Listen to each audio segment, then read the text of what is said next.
If you plan on outsourcing your content creation, then this video is for you.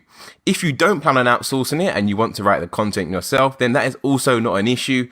The first affiliate site that I ever created, I wrote all the content on there myself. I wanted to keep costs as low as possible, and I understood the niche inside out. I actually had a lot of experience with it in the real world, so I was really confident to write it myself. However, if you find yourself in niches that you don't really know and you don't really have the time or the interest to research them, then outsourcing the content can be a good solution. So to outsource the content, you're going to need a content brief, and to make things easier for you, and what I'll do is I'll upload my own content brief as a downloadable resource. That way you can just download it and send it across to the writer, and you're pretty much good to go. So this is the brief I have. Let me just walk you through it so you know how it all works. So I've got two main sections to the brief. I've got notes at the top and I've got the content structure below. So for the notes, I'm pretty much just giving the writer high level things. So instead of just saying I'm targeting the keyword best table source, well, remember all that hard work we've done in the keyword research process? Well, we can literally just link to our keyword research sheet. So I would tell the writer that you'll be working on the best table source tab. And there you have it, all our keywords related to table source. So when they go to write that content, there is no doubt whatsoever what keywords they need to be targeting. You may just want to send them a message on whatever platform you hire them on as well, and just say, obviously ignore the ones that have the years in it, such as 2021, 2020. These are obviously all old keywords from previous years, but it's just to give them an idea that they definitely should be including the year when they write that content. So whether that's 2022 or 2023, they should be including that in the content they write. So giving them a link to the keywords they are targeting, it just makes things so much more easier. You don't have to go back and forth or even compile a long list of keywords. That definitely will make this really messy. The second thing I always provide them with is a target word count. I've already showed you how to come up with a word count in the previous videos, but you just want to be upfront and let them know that as well. The third thing is you want to let them know the number of products they're going to be reviewing. Now, this is going to vary depending on your keyword research. I put 7 products for them to review, and the reason being is if you go over to Google and carry out a search for the best table source, which is obviously my primary keyword, you can see a lot of the websites here are reviewing 7.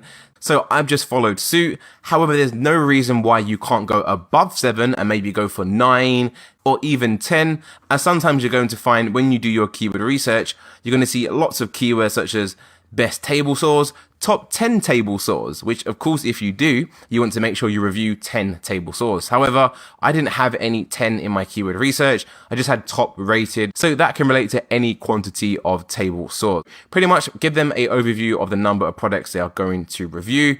Then you also want to move on to the tone and style. This is really important, as if you don't give them any guidance, they will literally just write the content how they think is best. I always go with a tone of style of use a friendly but well-researched intensive tone. It's actually quite crazy. I've just realized the word E is missing off intensive, and no writer has ever highlighted that to me. That is actually quite crazy, bearing in mind how long I've been using this. But hey, it still never let me down. But the reason I go for a friendly and well-researched intensive tone is because a friendly tone isn't really suited to any of the niches that I typically target. And of course, using statistics and just sounding like you actually researched the niche and you know it inside out is going to help you sound educated and also help build trust with the user. The final thing I typically link to is a content example. So this would be another piece of content I have on one of my other affiliate websites, and it really just gives them a guide of the tone I'm trying to go for, how I structure my sentences, and how I just format things so it's easier for the reader to digest. Of course, I've removed the link to my affiliate site just for privacy reasons, but you can link to any piece of content that you think is well written and structured. You could literally just go over to Google, carry out a search for your keyword, take a look at the websites that are ranking at the top, and if you like the structure of them, use that as your example URL. Moving on to the second part, which is the content structure. So here, you're pretty much going to relay the information that we just covered in the last video, and that is just how the content should be structured from top to bottom. So it would start off with an article introduction. I've included some bullet points of what they should be doing in this part of the content, such as keep it less than 150 words.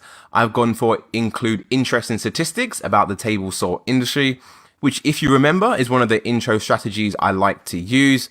I then move on from the article introduction straight into the detailed reviews. And you may remember that in the previous slides, number 2 was my comparison table. However, as there is no content required for the comparison table, it just makes sense to take it out of your content brief. So part 2 is going to be the detailed review. Again, I'm just giving them all the information that I've already ran through in the previous slides. So I'm not going to read through them and bore you, but I have also included a screenshot for clarity just to show them exactly how we are going to be structuring our content. If you click this link, it will open up the image you saw from the previous slide, which was the perfect content structure for your money pages.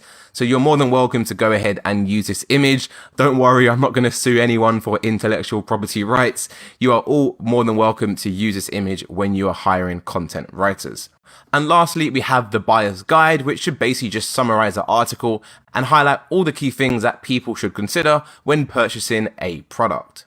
So that is the content brief from A to Z. And then when it comes to you actually finding a writer, I recommend you use a platform such as Upwork.com, or you can also use People Per Hour. These are both two of the biggest freelancing platforms out there. You can literally join both of them for free, post a job of what you're looking for, which would be a content writer for your affiliate site. People will then apply to your jobs. You can see their feedback, how much money they've earned on the platform, if they're a top rated freelancer, and you can start to qualify them and then hire the one which is the best fit for you. It's important to note that the price you're going to pay for the content is going to vary. Number 1, based on how long your target word count is.